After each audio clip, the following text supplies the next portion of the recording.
Look who it is, Ryan Gregware himself coming in to talk some NFL draft. We got to bring in the big guns. Me and Brian don't know as much, but we got to get your analysis. Fellas, I'm stoked to be here talking some NFL draft. I would say you're an expert, Mike. I wouldn't sell yourself. Really? Yeah, sure. You know what you're talking about. It's been a great show. I got to get on NFL Friday more. I've been on that. once, maybe college gridiron, maybe a little college gridiron, but a crazy NFL draft, I think. The quarterbacks weren't flying off the boards like people thought they might have. We knew it was not really a quarterback draft. Wide receivers getting drafted like crazy, something we knew how deep this was, a wide receiver class. A lot of defensive players in the top of the draft. It was probably the most fun I've had watching a draft in a while. All those trades happening. And Ryan, we bring you in. I just want to get your initial reaction about that first round. That's really where I'm focused on. What did you think of the draft? I'm surprised you're taking this approach. Very pumped up. I thought last year was a more exciting draft. Really? Also, I agree. Just with 5 quarterbacks in the first round, I think that's always a storyline. But I like the trades. If you're a fan of the trenches, if you're a fan of the A.J. Brown wasn't enough for you? No, it was exciting. That was probably the most excited I was during the draft. But there wasn't that juice at the top. I think that we've had in the past. That blue chip prospect that we all expect to kind of be a star out of the gate. It was interesting because the first overall pick in Travon Walker, he wasn't even a guy that was on the radar for there maybe 5 months ago, but he tested great at the combine. He has great physical traits. So you go from there, and overall, I thought it was a good draft, like no complaints, but just not having the star power at the top, I think, is what set me back. Yeah, and especially with the quarterbacks too. I mean, last year the quarterbacks really kind of draw everything, and that's what teams are looking for to really set their franchise to the next level. But this year there just wasn't that. I mean, you had Kenny Pickett go to the Steelers, and Malik Willis fell, which we were all kind of really surprised about. That was a big story. That's my biggest surprise. Yeah, that and Jermaine Johnson. I think him sliding. Jermaine Johnson, yeah, he really fell. I mean, because I think the Jets said they had him in their top 9. Right. I mean, we've been talking about the Jets. The Jets, it was possible they could have taken him at number 4.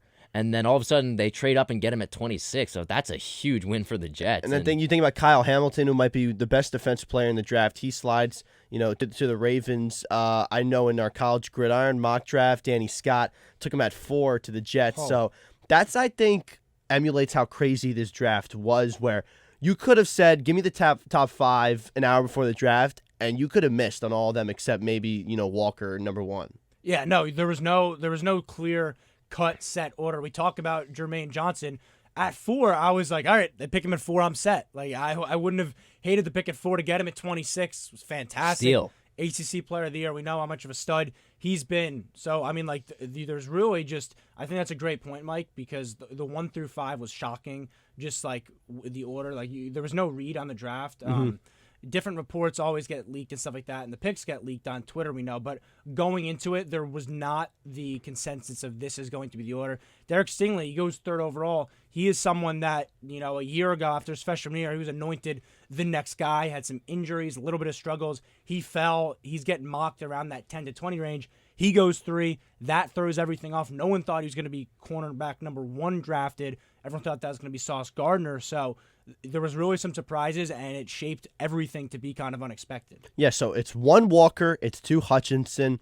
Then the madness starts. Stingley goes 3, and then the Jets are on the clock. And I want to toss it to you, Ryan, here. They go Sauce Gardner, which I think is a really good pick. They need the defense. They need the cornerbacks. They're addressing that immediately. But that's when everything kind of got out of hand. Picks were taken that no one really expected. Yeah, Kayvon Thibodeau was a guy that the Jets identified, and the whole time when I was watching with people, everyone's asking me, who do you want at 4? He was the guy.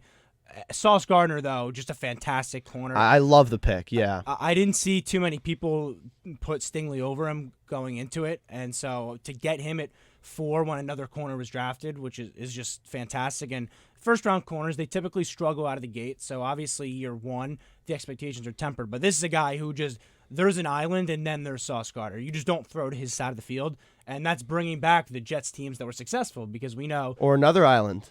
Revis Island. Which island?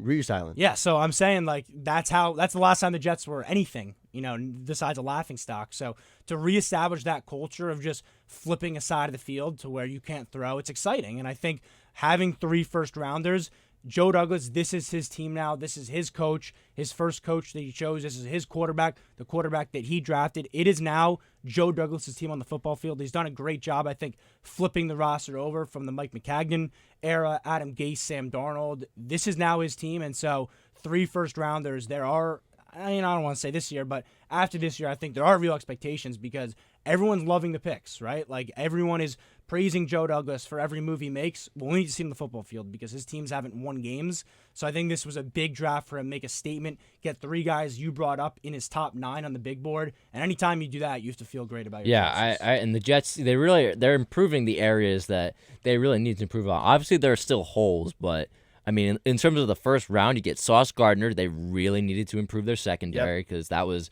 a huge crippling weakness by the end of last year. So now that's an upgrade. The last 5 years they haven't. Yeah, I mean, they haven't had a lockdown corner. I got since these Revis. stats. I'm going to interrupt you. Go ahead. They allowed the 3rd worst completion rate and yielded 73 pass plays at least 20 yards. That's 31st in the NFL. They only had 2 interceptions by cornerbacks. And they get Gardner. They signed DJ Reed. Yeah, that's a so guy. they have 2 new starters at the cornerback position. I'll let you go again, but that just shows to your point. They really addressed it right there. Absolutely. And, you talk about weapons for Zach Wilson. I mean, the weapons haven't really been there. I mean, but they're getting young guys. Even Garrett Wilson, just a terrific talent. 12 touchdowns for Ohio State in 2021. And you add him to Elijah Moore, who could take a really big step this year. And then ultimately, Jermaine Johnson, just an absolute steal, as we mentioned, ACC Defensive Player of the Year. And you look at him, and then you look at Carl Lawson, who's coming back after missing all of 2021. There's a lot to like for the Jets. So I think, it's a tough division, obviously, but there's a lot of areas and room for improvement in this division. So I want to move on. We did 4. Now we go to 5. We're going to switch lanes. We're going to stay at MetLife. Kayvon Thibodeau, he goes 5th overall defensive end from Oregon.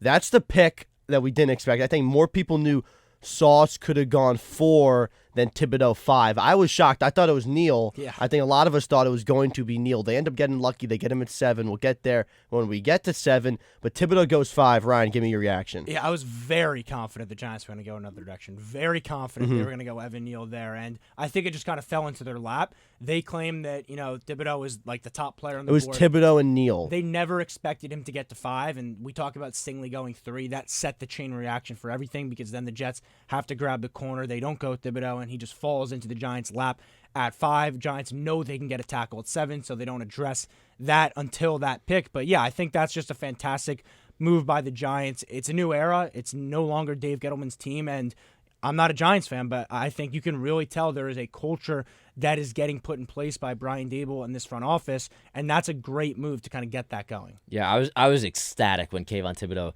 came to the Giants at 5. I mean, this is a guy that a lot of people were projecting to be the number 1 overall pick. Now, did you before think the they were going to Combine. go, like, you're at the 5th pick, you're watching it, you go, I want Thibodeau. Yes, because I saw it, and I saw exactly what the Giants were thinking. You have 2 tackles on the board with Iquanu and Evan Neal, so I think those guys are both pretty equal. So, why not just lock up Thibodeau now and then get one of the tackles at 7? Make sure the Panthers don't come in there and snatch him somehow. So I really like Thibodeau, and the 19 sacks, 35.5 tackles for loss in Oregon, but in 3 seasons. But the big thing here is the Giants have an edge presence and really a guy that can get to the quarterback, which they really haven't had in a long time. Like, I don't even remember the last guy that really you can claim was a real threat. Probably not since Jason Pierre-Paul. So I think this is a huge move for the Giants, and it's really an upgrade in a position that they've really needed to adjust for a long time. And before you go, Mike, the last thing I want to say at Thibodeau is he was the number 1 prospect going to the year. Like, he was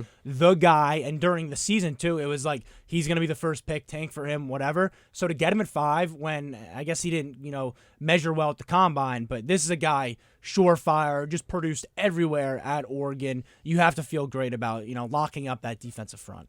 So we talked about 5. Get to 6 now. First offensive tackle, I think, of the night goes Ikeme Iquanu. I think this was a big move by the Giants to not take tackle because they knew they were going to get one of the 2 top, either at Iquanu or Neal. Panthers get Iquanu. I think probably the top-rated tackle in the draft. So he's a big pick for the Panthers. I want to gloss over them because Wait, I just want to shout you out for the correct pronunciation. That's a tough you name. saw me stumble a little bit. I was trying to get like marbles in my Not mouth. an easy name. No, it's not. So I wasn't going to say it. So anyway, moving on. Panthers get their tackle. go back to the Giants at 7. They get Neal, who I thought was a lock at 5. They get him at 7. If you're the Giants at that point, you just got probably one of the top defensive ends in the draft, and then you got maybe arguably one of the best tackles in the draft, one of the few tackles who's played right tackle, which they're going to need him. Yeah.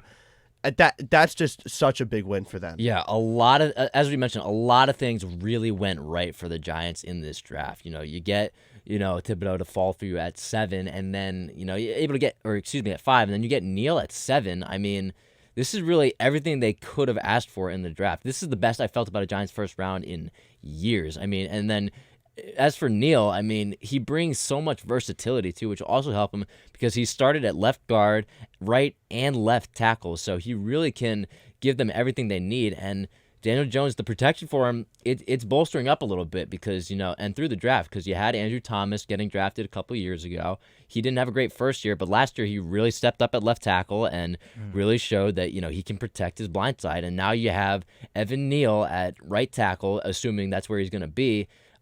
There's a lot of talent on this offensive line. Not a lot of talent, but there's definitely talent there, more than there has been recently. So much improved. Yeah, so you had to go offensive line in the first round, and I can't complain at all at what they did. They did everything that they needed to do going in, and to wrap up your first round at 7 and just feel like home run picks. That's the best because then you can sit back, relax, get down in that recliner, watch the madness unfold that you did while you have your 2 guys. So moving forward, Atlanta goes Drake London at 8. Seattle then goes Charles Cross, offensive tackle, at 9. 10, Jets get Garrett Wilson, who we've talked about. Inside that top 10 with those last 3 picks, any takeaways from how those went out before we move outside the top 10? So the report was that the Jets offered 10 and another pick for Deebo Samuel. That's what we were talking about with Rob Carpenter. Yep. Right. So, I mean, that was, the trade-off there. That was really fascinating to see. The Jets obviously were trying to go big-name receiver, had a deal in place for Tyreek Hill. He chose Miami. Yep. Nothing you could do there. But I think you feel great about Garrett Wilson, the Wilson-to-Wilson connection. Zach tweeted that out, so I'm excited about that. But yeah, I think overall, Drake London 8, that's they really need receivers now with Calvin Ridley's suspension. But it shaped up, I think, pretty chalkish. The Jets were a lock to go receiver at 10, whichever way it fell. And Garrett Wilson, from everything they've said, he's the number 1 guy on their board. So I trust at the end of the day that he'll produce like the number 1 guy.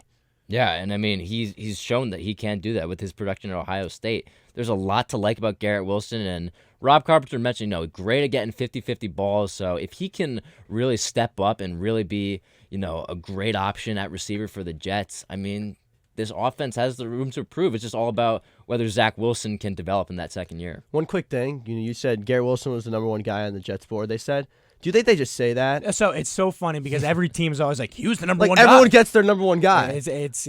I think they just say, is Drake London falls to 10? Are they taking, that's the, you know what I mean? I know what you mean. They're just like, we got our number 1 guy. It's like, you were at 27. What are you talking? Yeah. That I always find funny.